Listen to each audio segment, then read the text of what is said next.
Welcome, Black Kings and Queens, to Black Mind Chronicles. I'm your host, Chase Jackson. This podcast is a journey into the questions, stories, and mindsets of Black men and women on the topic of mental health and mental illness. We all often talk about so many things, but the one thing that matters, our own well being. So let's start that conversation. In today's show, we're going to discuss what it means to be Black and transgender. And today we're talking to someone who identifies as a trans woman. And for today's discussion, we're going to talk about what does it mean to be Black and transgender. We're going to look at the mindset pre, during, and post transition. We want to know, is it a choice? We're going to talk about the pronouns, family and friends sentiment, church family, and then support groups that are available. My guest for today is Tay. Tay is 26 years old and identifies as a trans woman. She wants to be an advocate for the transgender community and become a trans activist to be more encouraging. So, ladies and gentlemen, please help me welcome Tay. Hi, everybody.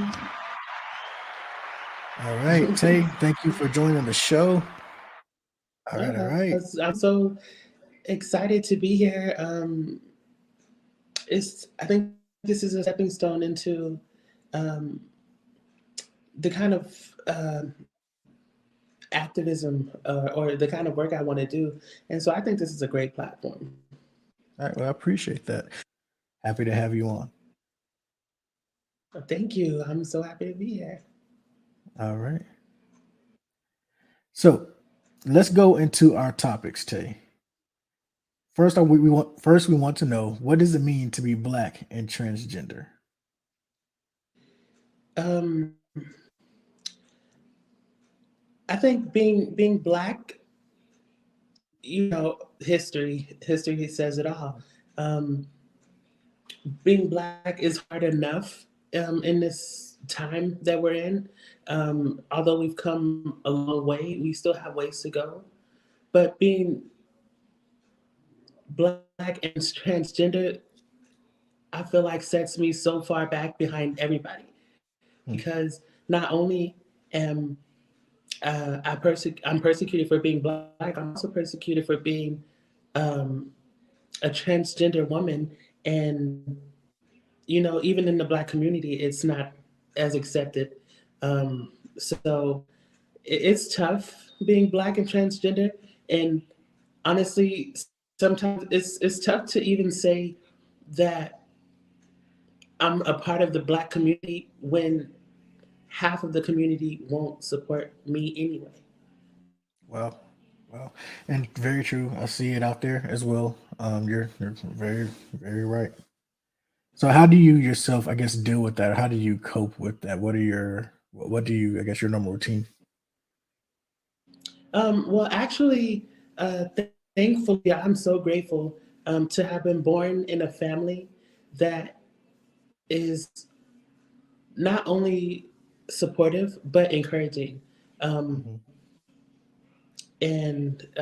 so I have a huge support system within my own family. It's just when I step outside of family. Hmm. Now I'm like, who can I talk to? You know? Right, right. Nah, I could imagine. I could imagine. It's not easy one having that conversation as well, especially for those who don't know. And oftentimes, as humans, we all fear what we Right, don't know, or at least try to ignore it. Until let somebody else understand. So I can see that. right. Okay, so let's talk about the mindset pre, during, and post transition. We'll get to the family sentiment after a while, but for now, take me through, I guess, your mindset, your thoughts, your feelings, before transitioning, during, and then, of course, after. Right. So, everybody, we're all human, we're all different. So, we all have our own journeys. Um, However, in, I can't speak for the whole transgender community as a whole, but I'm sure 75% or more have had the same, um, a similar journey, So my pre-transition started, you know, I mean, I don't even know whether to start at pre-transition because it hasn't even come to my thoughts, until I got older. But as far, I would say before I turned 21, Mhm. the years growing up, it was hard. Um, Okay. I can't say that my childhood was extremely hard because we weren't introduced to that at a young age, so I didn't really know anything about it. But as I got into my middle school, high school days, I started to notice the differences, and it made me feel weird, like awkward. I'm like, I don't know what to Mhm. call it.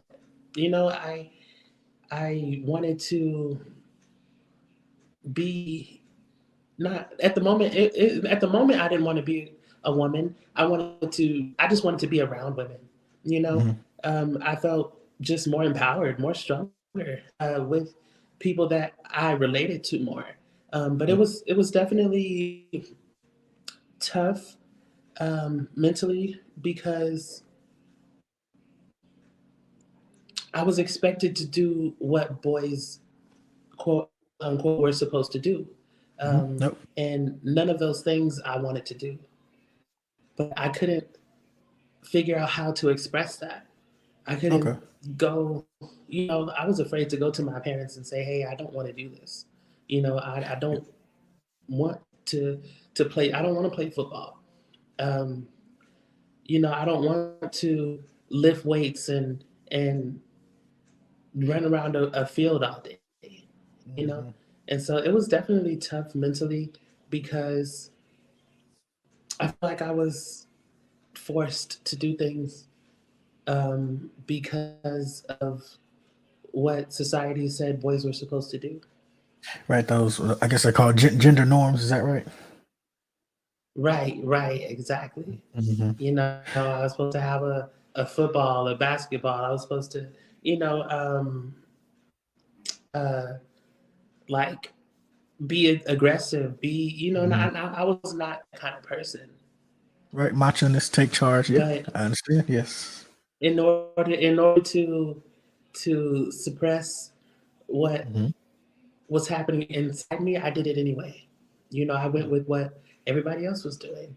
And so I constantly spiraled into depression, where I wouldn't come out of my room. I would sit in pitch black on the corner of my bed.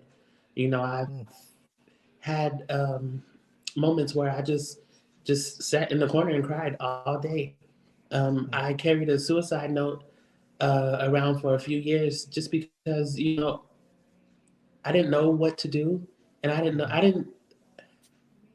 didn't think things were going to get better.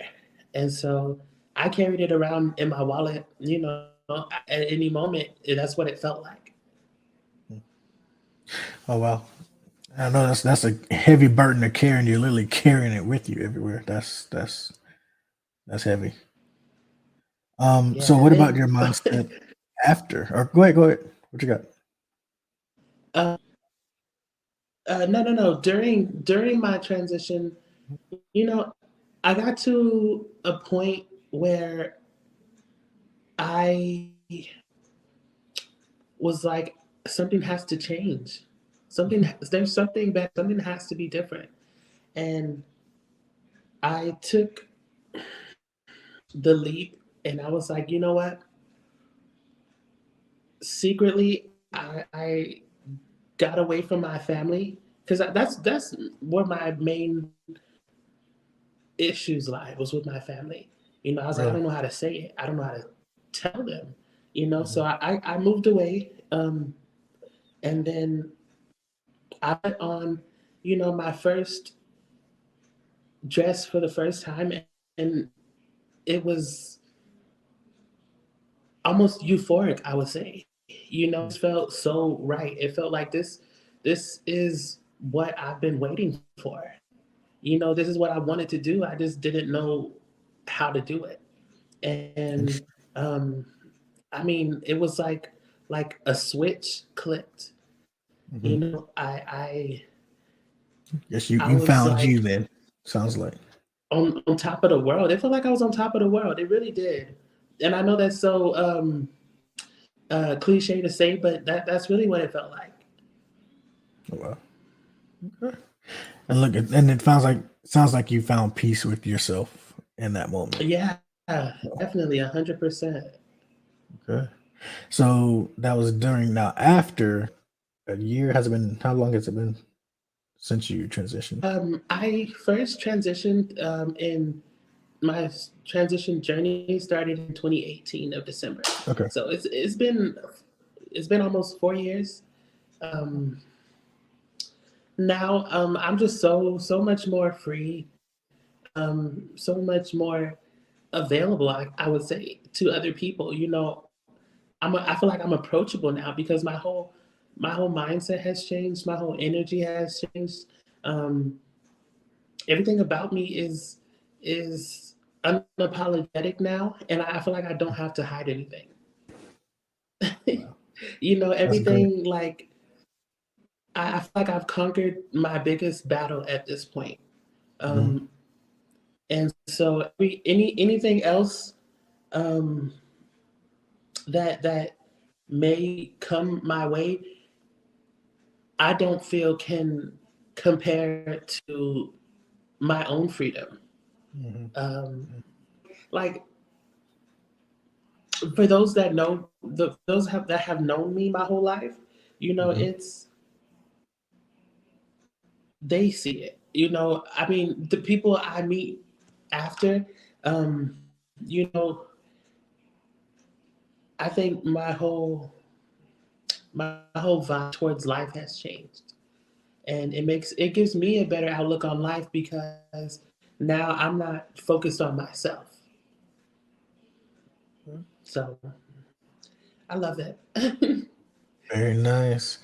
And as I was trying to say before, so it sounds, I mean, it's like the adage says some of our biggest obstacles is ourselves. So once we remove ourselves out the way, ourself out the way, then we can make a whole lot more progress.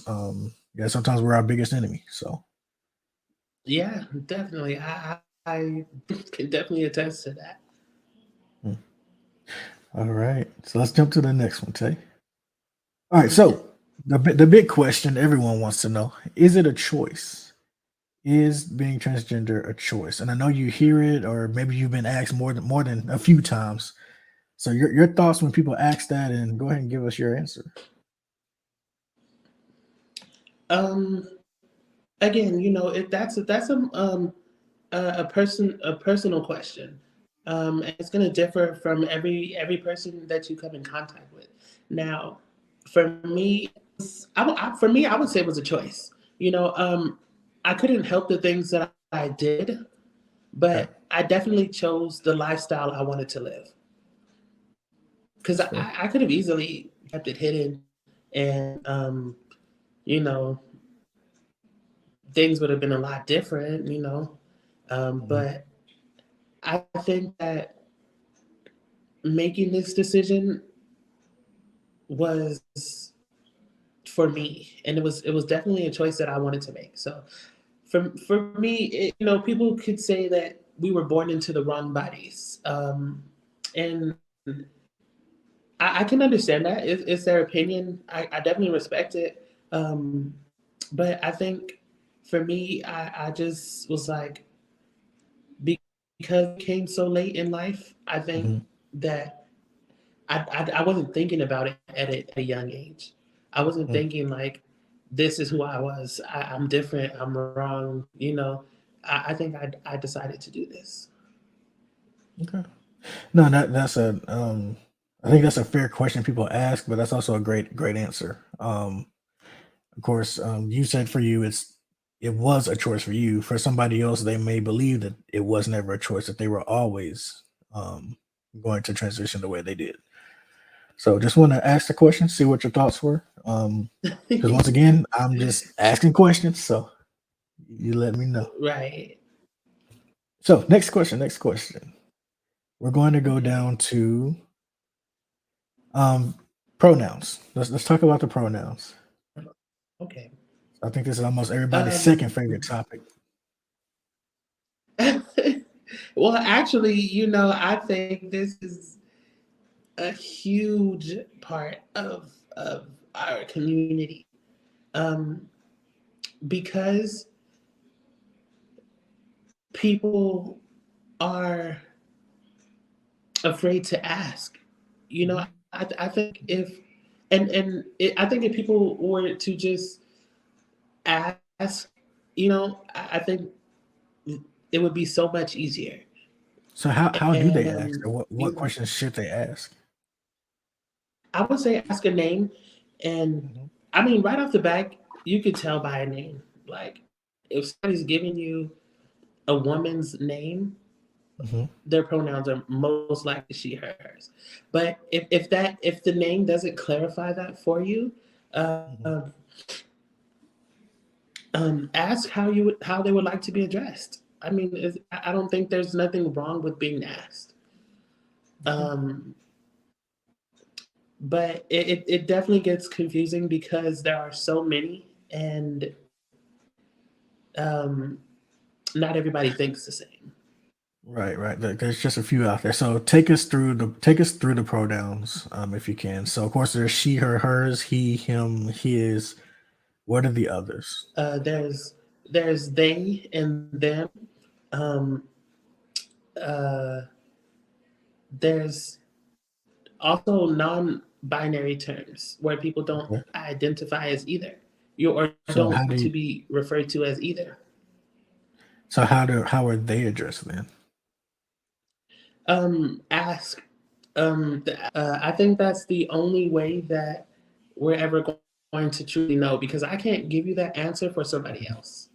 Okay, that's fair. That's fair. All right. Um, my pronouns are she, her, hers. Okay. It's also difficult because some people don't care. They'll answer to anything, and I think Very that's true. where we need to kind of. I don't want to say fix things because I don't feel like it's Mhm. broken, but because that's their opinion. But I think if we let people know our identity, then we won't. We'll have less problems. Okay. Good to know. Like I said, for especially for the rest of us out there, some of us we just don't know like where to even start. It all boils down to respect. You Mhm. know, a lot of people won't tell you that. A lot of people won't tell you that, because I think if you respect a person enough, um, it goes against religion. The big topics out there. It goes against beliefs. It goes against morals, or whatever you want to call it. But I think it's really a respect thing. Um, we are often what we like to call misgendered, Mhm. when we identify as a woman and our pronouns are known as she, her, hers, and Mhm. someone calls us he anyway. You know, um, Mhm. so I think that's really really disrespectful, and I feel like if you can't respect me enough to adhere to my pronouns, and I don't want to feel like I'm forcing it on anybody. But if you don't Mhm. respect that enough, and if it's too far against your beliefs, then we don't need to speak. You know, um, because I'm not going to disrespect you and force my pronouns on you. I'm not going to make you call me that, because if you don't want to, then you just don't want to. And then obviously we're not um, meant to be friends. We're not meant to be talking, And so I think it's that simple as respect. No, that's fair. And as we talked about before, we can disagree but still maintain that level of respect. You know, because Right, especially right. with me growing up in the church, and I still have my beliefs too. I do. But that doesn't mean that I'm just gonna sit there and not talk to you and hate you for everything. That comes around the corner. No, that's not what it's about. It is like you said, it's about respect. we can still respect one another and disagree or agree to disagree. There you go. So, Right. family Right. sentiment. So you said you had some conversations with family. I guess take us through your family's mindset when you first told them um, about your transition. You Um, said you left for a while. So did you come back transitioned, or did you talk to someone in your family while you were transitioning? Or so I moved away. My transition was quick. It was quick, but there were a lot of points. A lot of things I changed one at a time. I didn't fully just like, oh, I'm here. Um, so I love my mom. She's probably like the person that I know I can always count on and talk to and for support and encouragement. But this, being raised in my house, it was not even an idea. And so I left, moved away from my family, um, but I have a huge family. So I moved when I moved away. Before I found my own place, I was staying with my cousins, and I tested. I mean, I knew they would be supportive, but I tested the waters, slowly. And one day I just to my cousins, I sat down and had a talk with them, and I explained to them what was happening or what I felt like needed to happen, and they were 100% behind me. Um, so my mom, me at this point, I'm away from my family. They're in another state, so I'm Mhm. just living my life. And then, I was in a club one day, and then the next day, my mom calls, and she's like, "What are you doing?" And I'm like, "What are you talking about?" And she's like, "Somebody uh, called your dad and told him that you were in the club with a dress on." And at that point, I was just like frozen because I was like, "Oh my god, I don't know what happened." Like Yeah. I was not expecting this at all. And so my mom was really, really upset. Um, and that there was a moment where I was like, I don't know what to do anymore, you know. Um, but I thought we were gonna stop talking. Like I didn't think that, I thought everything was gonna change between us. Mhm. And so we had she said what she said, and I didn't want to say anything back. I wasn't ready to have that conversation. Um, and so we hadn't talked for like a week and a half, and I was like, oh my gosh, she's really, really mad. I don't Mhm. think she's ever going to get over it. I don't think she's ever going to accept it. But then, like, after that time had passed, she sent me a message, and she was like, I still love you. I'm going to love you no matter what. She's like, I just want you to be safe. I heard a lot of, you hear a lot of the trans women being killed and being hurt, and Mutilated, killed. she Yeah. was really concerned Mhm. for my safety, Right. and that was her biggest thing. And she, it was even a point where she felt like she failed me as a parent, Mhm. and I'm telling her like there's nothing different that you could have done.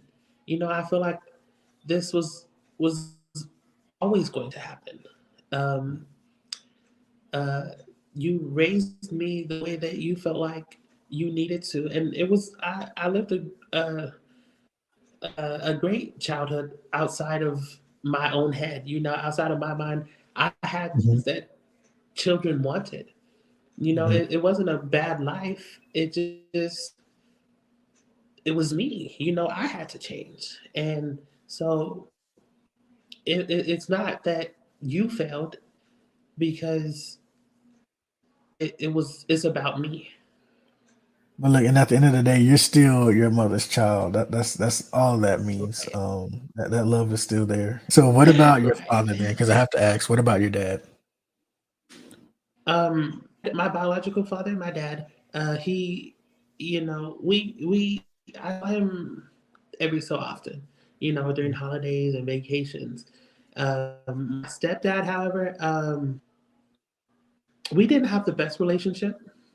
We didn't have the best relationship, and he was a part of the reason why, you know, I did, I performed the gender norm activities, because that's what he wanted.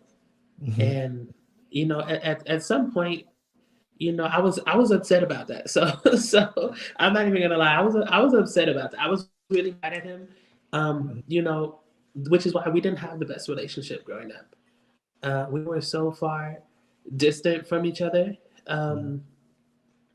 And so honestly, I wasn't worried about it. And I'm just being honest. If I'm being truthful, I was not worried about it because I felt like that was why I wasn't doing what I was doing or what Okay. I wanted to do, I guess. So let's go down to church family.